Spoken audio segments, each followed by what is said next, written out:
صلی اللہ تعالی علی محمد. آپ نے ابھی کچھ دیر پہلے جو ارشاد فرما پاکستان کو اس طرح نہیں کہنا چاہیے، تو کیا آپ اس کو تسلیم نہیں کرتے کہ ٹھیک ہے پاکستان کا جو ایک مقصد تھا ہم اس کو پانے میں یا کامیاب کتنے ہوئے کتنے نہیں ہوئے اس کو تو آپ نے بھی مدنی پھول عطا فرمائے، لیکن آپ کو ایسا نہیں تھا کہ پھر بھی دنیا بھر میں جو اسلام و دین کا کام پاکستان میں ہو سکتا ہے اور جو مذہبی طور پر ہم ایک اچھے انداز سے پاکستان میں جی سکتے ہیں، یہ اپنی مثال آپ ہے؟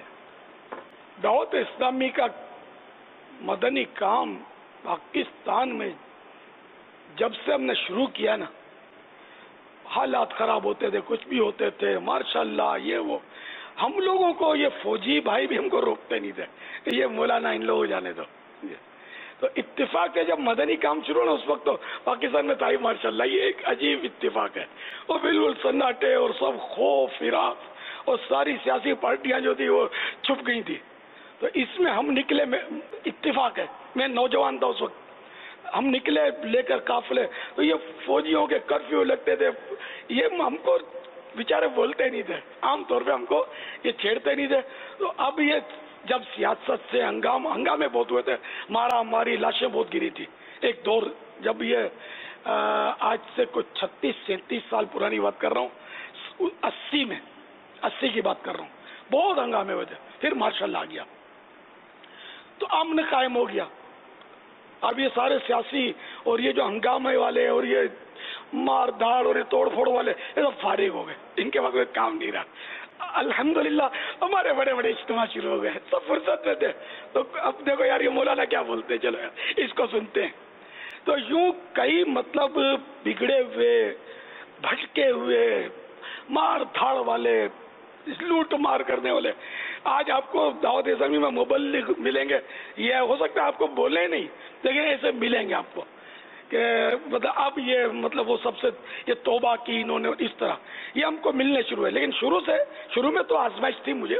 ہم مسجد میں جا کر بیان کرتے تھے، تھوڑے لوگ سنتے تھے، اعلانات ہوتے تھے کہ یہ الیاس آیا ہے اور آؤ بیان سنو. پہلے سے ترکیب بنانی پڑتی تھی کہ ہم آپ کی مسجد میں آئیں گے. کوئی مطمئن ہوتا تھا، کوئی شک کرتا تھا، کوئی بیان کے دوران مجھے روک دیتا تھا، کوئی مسجد میں جاتا تھا تو روک دیتا تھا کہ نہیں یہاں ضرورت نہیں ہے، ہمارے امام صاحب سکھا دیں گے ہم کو. شک کرتے تھے، مجھ سے پتا نہیں یہ کون ہے. لیکن آہستہ آہستہ الحمدللہ لوگوں نے پہچاننا شروع کر دیا کہ یہ مطلب پورا ہم نے لوگ ہیں اور عاشقان رسول کی یہ تحریک ہے. تو آہستہ آہستہ بڑے بڑے اجتماعات شروع ہو گئے. اچھا اب نہ پولیس ہم کو ستائے، نہ فوج ہم کو ہٹائے، اور یہ ہم لوگ کہیں کہیں تھوڑا بہت ہوتا ہے نا، لیکن عام طور پہ ہمارا ٹکرانے کا انداز نہیں تھا نا. تو اس لیے ون سائڈ کب تک چلے گا؟ تو یہ کہ پھر کچھ نہ ہو، جیسے عاشقان رسول پہچان لیتے ہیں جو فوج میں ہوتے ہیں، پولیس میں ہوتے ہیں، بلکہ بکثرت ان میں عاشقان رسول ملیں گے آپ کو. وہ پہچان لیتے تھے کہ یار یہ تو ماشاءاللہ یا رسول اللہ کہتے ہیں، نعت شریف پڑھتے ہیں، بڑا سرور آتا ہے، سکون ملتا ہے. تو یوں مطلب ہم لوگ بڑھتے چلے گئے اور اللہ کی رحمت سے آپ کے سامنے اتنا مطلب دعوت اسلامی کو عروج ملا. اور پاکستان نے ہمارے لیے رکاوٹ نہیں کھڑی کی، بلکہ ہم کو پاکستان میں کئی طرح کے لیٹر ملے کہ یہ نان ٹیررسٹ ہیں، یہ پر امن لوگ ہیں، پیسفل لوگ ہیں. اس کی تو ہمارے پاس اسناد موجود ہیں، ہمارے ملک پاکستان کی گورنمنٹ کی طرف سے ملے ہوئے. اور اس کی وجہ سے ہم کو دنیا کے دیگر ممالک میں ویزے ملنے میں آسانیاں ہو گئی کہ یہ مطلب تخریب کار لوگ نہیں ہیں. جبکہ مسلمان اس وقت دنیا میں بدقسمتی سے آپ کو پتا ہے کہ کافی یعنی کہ شک کی نظر سے دیکھے جا رہے ہیں.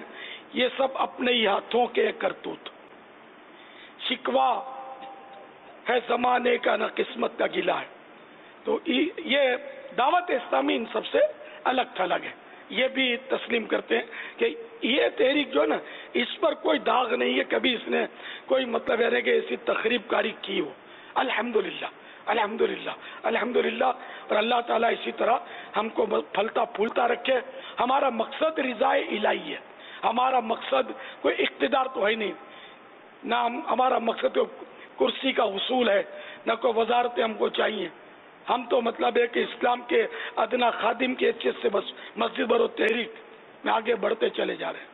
مجھے تو کوئی بولے بھی نہ ہم آپ کو وزیر اعظم بناتے ہیں، تو بھی خدا کی قسم میں نہیں بنوں گا. کوئی بولے گا کیا میرے کو؟ لیکن ایک میرا اپنا جذبہ ہوتا ہے. مجھے وزیر اعظم کو کیا کیا کرنا ہوتا ہے یہ بھی نہیں پتا ہے. بلکہ اس وقت ابھی تک اس وقت آج کی تاریخ میں پہلے کا پتا تھا، لیکن اب وہ وزیر اعظم جو تھے فارغ ہو گئے. اب یہ سنا ہے میں نے کہ فارغ ہو گئے. اب کون وزیر اعظم ہے ابھی تک مجھے نہیں پتا. کوئی ہے بھی یا خالی کوئی سیٹ جگمگا رہی ہے، یا مطلب بہت سے لوگ اس کی طرف نظریں جمائے ہوئے کہ ہم اس پر بیٹھ جائیں. وہ کوئی ڈیٹیل نہیں پتا. صدر کا بھی نام پاکستان کے ابھی اس وقت تک تو مجھے نہیں پتا. کبھی سنا ہوگا تو بھول گیا ہوں گا. اب ایسے شخص کو بولتے ہیں تم سیاست میں آ جاؤ. کیا پتا ہی نہیں سیاست میں کیا کرنا ہوتا ہے. تو سیاست ویسے جو سیاست شریعت کے خلاف نہ ہو وہ جائز ہوتی ہے.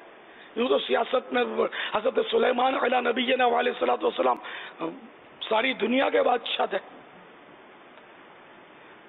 اسی طرح فاروق اعظم، خلفاء راشدین ہمارے سب مطلب حکومت کی ان کی پاکیزہ سیاست.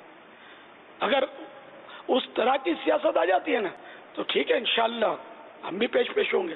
لیکن موجودہ دور کے اس جو سیاسی رنگ ہے، سیاسی انداز ہے، وہ کون نہیں جانتا. تو اس میں ہمارا کام نہیں ہے، اپنا کام نہیں. ہم کو جو بولتے ہیں نا سیاست میں آ جاؤ، اس کو بھی ہم یہی کہیں گے کہ یار تھوڑا غور کر کے بولو کہ بول کس کو رہے ہو. لِكُلِّ فَنٍّ رِجَالٌ، ہر فن کے لیے مرد ہوتے ہیں. ہر ایک کا اپنا اپنا فیلڈ ہوتا ہے، اپنی اپنی لائن ہوتی ہے. اب ایک مطلب ہے نا پائلٹ کو بولو کہ تو مسلح پر نماز پڑھا تو بولے گا یار میں ہوائی جہاز تو اڑا دوں گا، لیکن میں مسلح پر نماز نہیں پڑھا سکتا، مجھے سورہ فاتحہ برابر یاد نہیں ہے، التحیات تو ابھی تک آتی بھی نہیں آتی. ظاہر ہے کہ وہ ہوائی جہاز اڑا سکتا ہے. اسی طرح کوئی بہت بڑے مفتی صاحب ہیں، ان کو آپ کہو کہ مطلب آپ ہوائی جہاز اڑا دیں تو یہ بولے گا میں فتوا تو دے سکتا ہوں، مجھے ہوائی جہاز اڑانا آتا نہیں ہے. ہر ایک کا اپنا اپنا فن ہے. ہوائی جہاز کی مثال دی اور بہت ساری چیزیں. تو مجھے جیسے اسکوٹر کبھی نہیں چلائی میں نے زندگی میں، اسکوٹر چلانا نہیں آتی. اب کوئی بولے کہ آپ اسکوٹر چلائیں تو میں بولوں گا یار مجھے اسکوٹر چلانا نہیں آتی، بندہ کیسے چلایا جاتا ہے میں یہ سیکھنا چاہتا ہوں. اگر میں بندے چلانے میں کامیاب ہو جاؤں گا نا تو اسکوٹر پہ خود ہی مجھے پیچھے لاد کر منزل پر پہنچا دیں گے، چلانے کی ضرورت ہی نہیں پڑے گی. صلو علی الحبیب صلی اللہ تعالی علی محمد. اللہ کرم